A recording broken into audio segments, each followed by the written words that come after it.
So as you mentioned, this revolution right now that is going, the ongoing revolution that is we have right now is really progressive, and it is sort of longer than the other ones as well so far. So, do you think do we need the armed struggle as one of the means against the regime, or just the normal mass strikes will be enough? What do you think about it? Well, first of all, the revolution of 1979 was progressive in essence because people wanted freedom, they wanted equality, the workers were, wanted rights for themselves and equality. So in essence was progressive, but it was not conscious enough. And the left was populist mostly and were anti-imperialist. And this is the problem. We can touch on that. And that's anti-imperialist left in the whole world has a real big flaw of not seeing the regimes and the systems in as long as they have problems with the US, then they turn their blind eye to what's happening in those countries. And since the left in Iran was also anti-American, when Khomeini came and apparently he was anti-American, then they were sort of disarmed. And it was only later they realized that was a regime change by America, actually. But this time, to my opinion, the young generation is very much aware. The slogans telling us that. They have learned from history. They're not unaware of what's happened. They've seen what happened in 1979. They know it. They know that was a regime change. They don't want the monarchy. See, what happens now, the US and the West are trying to bring the monarchy back, or the same kind of regime with crown, as we call it, or without the crown. It could be a republic, but the same regime, or with the monarchy. So what they have is the Shah's son, who is incredibly unpopular. He hasn't done nothing in his life, just spending the dollars that the dad took. This is how he's done all his life, had lots of money and lived a luxurious life and just clueless. And so people know that. People are not stupid. They know how much they stole from the country. And this has been happening in this regime too. All these people have taken so much money out of the country, taken to Canada, Australia, Britain, Germany, Indonesia, Malaysia, what you have. They're all the children, they're living luxurious life in US and Canada, and different people know that. And the 70% of the population live under the poverty line in a country so rich, because billions and billions are taken out of the country. And this happened in the previous regime as well. So this is the story people know. So one of the slogans that actually has become very much resented and made the right wings angry is the slogan that says no to the oppressor, be it the Shah, meaning monarchy, or the leader, meaning Khamenei, or this. They're incredible with they're so creative with the slogans they make. They just rhyme so well. You hear it and you remember it. And all over the country, people saying that. No to the oppressor, be it Shah or the leader. And there's another one, which is not as widespread, and I hope it becomes as widespread, is no to the Shah, no to the Mullah. You know what Mullah is, the clergy, meaning Islamic regime. Councils must rule.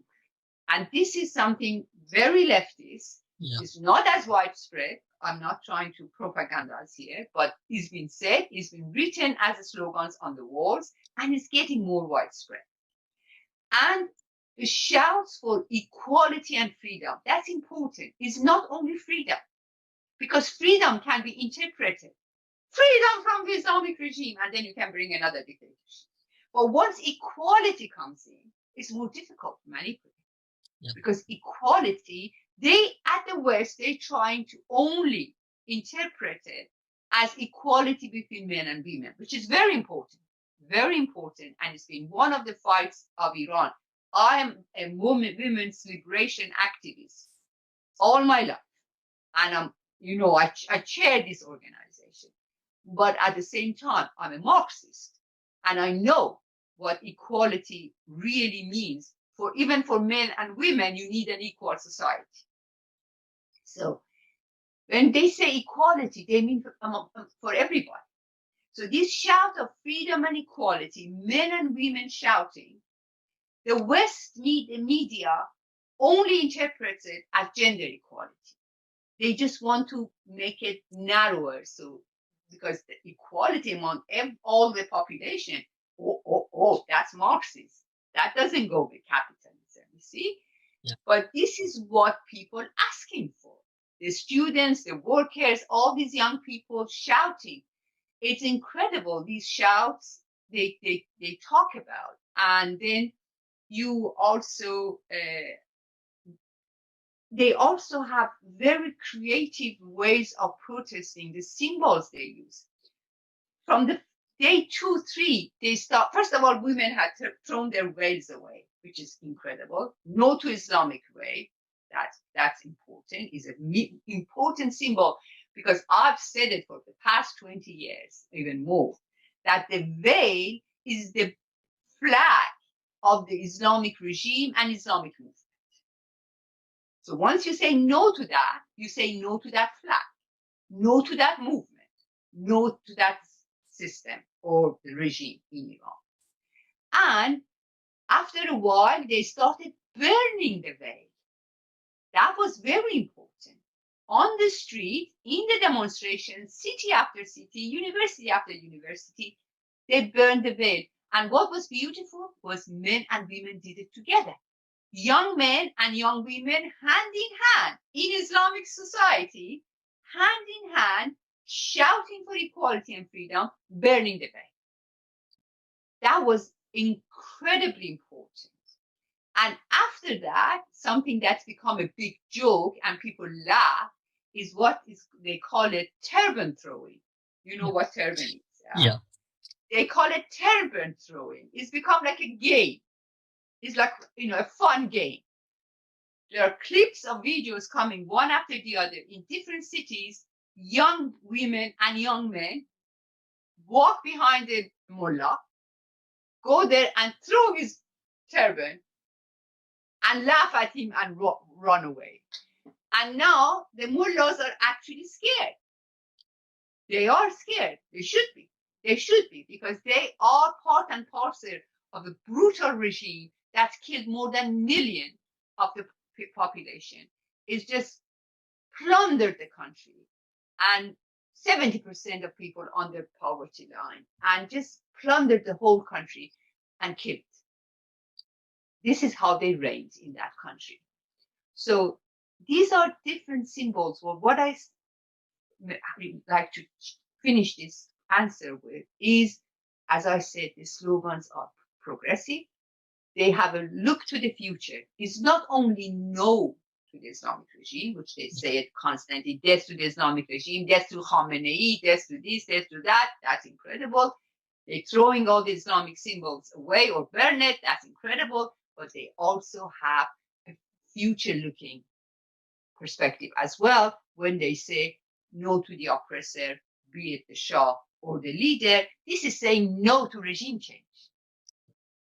So that has made the work of the US, CIA, MI6, Britain, NATO very difficult. How am I going to organize a regime change when people openly are coming to say no to everybody I put forward? Yeah. See? So this is where I hope people can organize their councils and take over. So people's councils could take over the regime after the Islamic regime is toppled, which I think its days are numbered. So here I'm presenting Afsa Machidi, who is the chairperson of the Organization for Women's Liberation from Iran.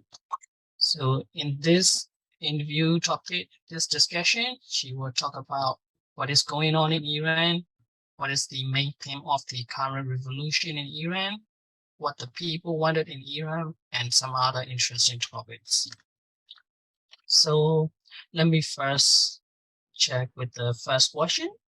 So, Esther, could you tell me what is the main thrust of the religious fundamentalism in Iran? Like, so we know it is under the religious regime, and we know that before the religious regime, it was under the Shah regime as well. So, can you describe what is the difference between these two regimes, or which one, like, sort of the oppressions under these regimes? Can you describe any of those similarities and differences, maybe? Well, yes, Iran has been under dictatorship all throughout history. And let's look at back to the hundreds something years. And we've had two revolutions, quite a few uprising and protest popular movements, and now we're going through another one. And so there was another monarchy before the revolution of the sort of beginning of the 20th century, and then Britain organized a coup d'etat. I'm just going to jump over, there is not time, so I'm just going to give you the main points. Britain organized a coup d'etat and brought Reza Pahlavi, who was the father of the Shah, who was overthrown by the previous revolution. He came to power. He was a soldier, just an ordinary soldier. He took power through a coup d'etat organized by Britain. And then it was, of course, a dictatorship, a lot of people killed, imprisoned and stuff.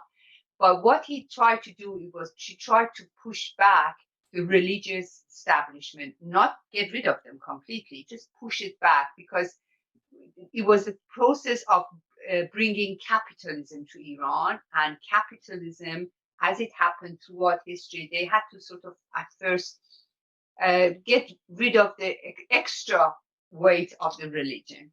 It was not like, for example, France or anything like that, but anyway, pushed it back a bit, tried to cut down the roles and of the mullahs or clergy, if you like, and talked about women should be without the veil, so in sort of enforcing no veil on the society. And something that now the monarchies are trying to say, oh, see, this is what our father did, which, I mean, anyway. And then he, in the Second World War, he sided with Hitler. He was about to sign some, more kind of alliances with Hitler. Then I think it was the Allies, Britain, and they got rid of him. They banished him to Johannesburg, if I'm not mistaken, in South Africa, and brought his son to power. And then in 1953, there was this sort of nationalist prime minister who wanted to nationalize the oil, which anyway at that time was the main problems. The imperialist power, they wanted the oil, and he wanted to nationalize it. So this time, CIA, with the help of Britain, organized another coup d'etat, took the prime minister away, and brought the Shah's son, which is Mohammad Reza Pahlavi, to power. So that was 1953. From 1953 to 1979, which we had another revolution, he, really established his power with iron fist in the society. His secret police was really notorious, a lot of torture, a lot of executions, a lot of political prisoners, especially leftists and Marxists. And he, got a lot of wealth himself. When he left Iran, they say he took with him $2 billion. You're talking 1979, 40 something years ago. 2 billion is, I don't know how much would be at this now. It was huge. Yeah. And then he had already a lot of assets outside, palaces and houses and property and all of that. And he took the sort of royal jewelry. That's people's jewelry. He took them all with him. So now his family owns all of that. His family still are among the maybe 10 richest families in the world. And so around 1978, a sort of protest started, a protest movement started against the Shah, against the Savak, which was his secret police abbreviated name. And people came to the street, and gradually they started shouting, "Death to the Shah, death to the Shah, death to the Shah." Then the main slogan you would hear was "Death to the Shah," and nothing really, nothing else. So the protest really grew. I remember in the end of summer 1978, in one day in Tehran, the army just started shooting at people's demonstration, just right there. And there was a talk of more than 3,000 killed. You never know exactly the correct number, but that was huge, and that was real. And then he had the stage of emergency, and then all of that. So finally, what happened, the West realized that the Shah's days are numbered, and there is a strong left inside the country. There is a lot of what I call leftist aspiration, not leftist organization, not leftist parties. In a dictatorship, it's very difficult for you to create an organization when anything you do, you're tortured and killed. And also, it was the Cold War, and so there was Soviet Union next door, and then the U.S. decided to organize a regime change and brought the West with it.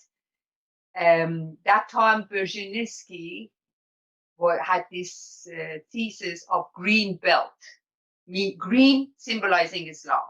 So you would have the green, that means Islam in the Middle East against the Soviet Union. And before that, they had already done it in Afghanistan. They had brought the Mujahideen, because then there was a regime in Afghanistan which was pro-Soviet. And Soviet Union got into the war, and then he had to pull back, and Mujahideen were in Afghanistan. So they've already done it in one country, decided to bring Islamists into Iran. And they succeeded. Khomeini then was in exile in Iraq. They asked Saddam Hussein to send him out for, with some bogus reasons, so he could be accessible to the media. And so this way he could be transferred to people's minds, if you like. So he sent him to Paris. A rich Iranian merchant had this mansion in close to Paris, Neuf-le-Château. They took him there every single day. BBC, Voice of Liberty, all those Western, and also the Israeli Farsi broadcasting. They interviewed him. They sent news. They read his leaflets and his press releases. It was amazing. Over less than a month, they made him a leader. A leader was born. Someone, not young people didn't even know him. He was someone at my father's generation. He had opposed the Shah, but he had not opposed the Shah from a progressive point of view. He had opposed the Shah, saying, "Why did you give votes to women? Why are you taking religious properties and assets away from them?" This was his main opposition. So anyway, to make the long story short, they brought him back. They brought the Islamists back and there were CIA members coming with him, Iranians, but working for CIA. People didn't know. And he became the leader, and people were gullible. I'm sorry to use that word, but Western media managed to make him a leader, and then many leftists then were anti-imperialist and populist, so they accepted it. There were only a small part of left like I was working with one of them, very small organization. We, of course, were against it. We were going to the demonstrations. Then I remember in fall, just before the Shah left, and they were asking us to observe the veil already. And me and some of my comrades, we were discussing, arguing why.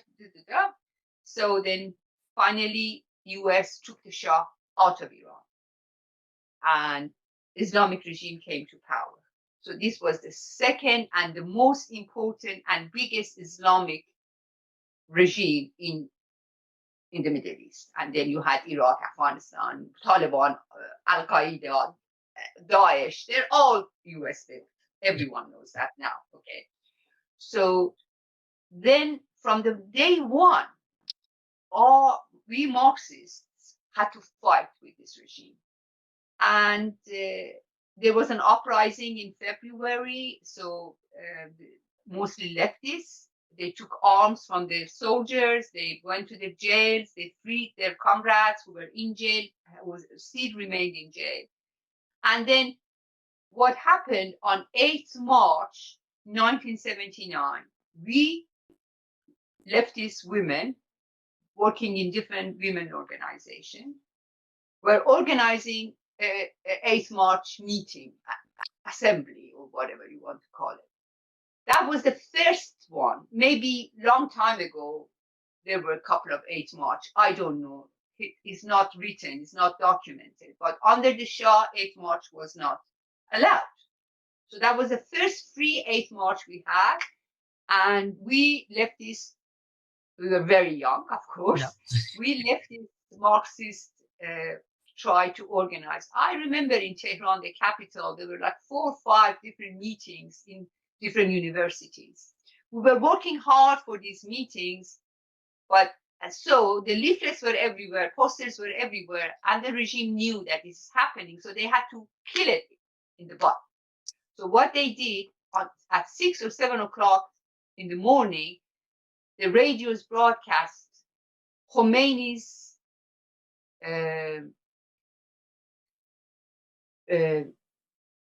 sort of ruling that in all public institutions, public workers, women had to observe the veil. So the veil became obligatory, compulsory for public female workers. And that day, women just ran to the streets. It was incredible. That was a very important historical moment. The first ever protest against the regime, a mass protest. There were thousands of women in Tehran. And it was snowing. It was really incredible day. I never forget that day. So we were all on the streets of Tehran opposing this ruling, saying that we want freedom, we want equality for women. And I remember that Khomeini would keep talking against the West, against the East. So East meaning Soviet Union, West, okay? So saying no to East, no to West. And there was this beautiful slogan saying women's freedom is neither Eastern nor Western, but universal, if you like. So it was incredible what happened that day. And then we had 1 week of protest movement, sittings, meetings, protests. Finally, the regime had to back off. At that time, it was not strong enough. It backed off. It came back again in a year. It backed off. Finally, by 20th of June, I think it would be, 1981, it was a kind of a coup d'etat, like, if you like. It was the whole regime itself, but the action was like a coup d'etat, like, for example, what happened in Chile. They just rounded up everybody who was protesting on the streets, and kids 10 years old, leftists, and anyone who protested against them. There was an Islamic organization called Mujahideen. They were first very much allied with the Khomeini, but then there were some issues. They sort of separated. And so they were protesting as well. They just rounded up everybody and took them to prison. And it was a bloody coup d'etat. In a decade that followed, from like 1981 to 1989, perhaps, or 1988, you never know how many, but they're talking about 100,000 executions or death under torture. Horrible tortures, horrible tortures. And kids, as I said, 10, 12, 13, 14, just were executed or died under torture. And so that decade is a very dark and bloody decade. That's when, for example, me and my partner, Mansour Hekmat, we went to Kurdistan first to escape the sort of being taken, being imprisoned, and then we came to Europe, and this whole movement. So, but from like then in maybe few years later, the young generation started asking for more freedom, and of course women's rights were always among the top issues, against the veil and against gender apartheid.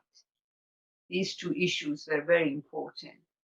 And so when you look at it, you had two dictatorships, the Shah and Islamic regime. It's capitalism in what you might call the countries which are, they call it underdeveloped, less developed, or dependent kind of. So you can not really have capitalism in those countries because they depend on cheap labor.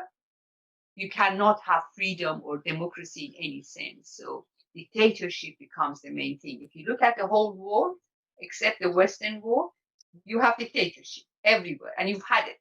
And this is how it works. And it was same in Iran. And once people revolted against the monarchy and wanted to get rid of that dictatorship, there was a regime change by the West, by US, brought another dictatorship into the country and killed many, hundreds of thousands, if you just think about how many people they killed. And this time before was both nationalism and religion as two main ideology of capitalism. This time was basically Islam, religion, and then gradually they needed to bring nationalism in because people are becoming disillusioned, or disillusioned maybe is not the right word, but very soon they saw who's ruling the country, and protests were starting. And we've had, every few years we've had protests, large protests. They've been crushed. In 2009 we had a big one. It was crushed. Before that, few years before that, we had one. It was crushed. And then since almost 5 years ago, like since December 2017, the country has not been the same. We've had waves of protests, crushed, few months back, starting again. We've had workers' strikes, we have workers' protests, we've had a lot of activists and workers taken to jail, imprisoned, freed, taken to jail, tortured. So in the past almost 5 years, there have been constant protests. 2 years ago, the same month now, in November, there was a big 1 week or 10 days protest, really militant, and then was crushed again. But this time is different. It's already 50 days and it's going strong and is very progressive, and the young generation is not giving up, and it seems like this time is the last time. That is a really great insight. I feel like I'm attending a short course on the Iran revolutions. That is a really insightful thing. That is really great. Okay. Thanks for sharing your knowledge on the worker communism and the difference between the other tendencies of the Marxism. That's great. That's great to know. And the thing about council thing, that one is really inspiring because, as you know, in Myanmar we also have a revolution. So that idea of council is really great. I hope I can share some knowledge to my Yeah, comrades as well. yeah, That's great. definitely. Yeah. And then going back to the previous question, I think one of the question was left to answer. What do you think the next stage of this revolution will be? Will there be any armed struggle in the future? Oh, yes, yes, I forgot a bit. Yeah, Well, I believe you probably at one point would end up having that because bourgeoisie, they will not, or the regime will not just go away by itself.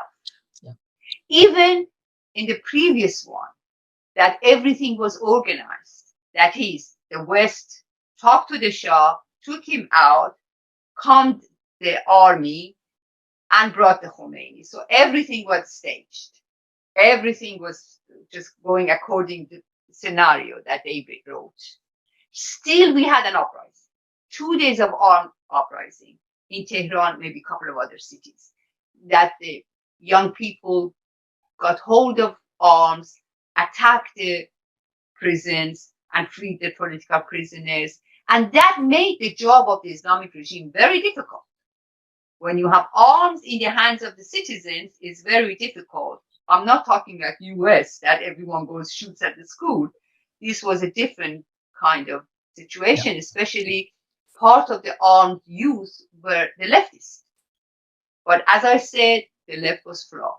These anti-imperialists very easily sort of gave in and started even part of it actually became so nasty. They even cooperated with the regime, even in catching lefties, torturing and everything. Yes, like one of them is Tudeh Party, which used to be pro-Soviet Union, and at that time was also still pro-Soviet till Soviet Union was collapsed. And there was another one that was called Fadai Majority. They are very, they're really hated by most people because they saw their roles in cooperating with the Islamic regime. Traitors, maybe people will call them. yeah, But so I believe armed struggle becomes a necessity at one point. yeah, When, I don't know. Because you just don't want to have arms and just start killing because you're going to get killed first. yeah, Okay. So you want it to be organized. That's why I think councils are important. Because even if you have an armed struggle, the best way to organize it is through the council.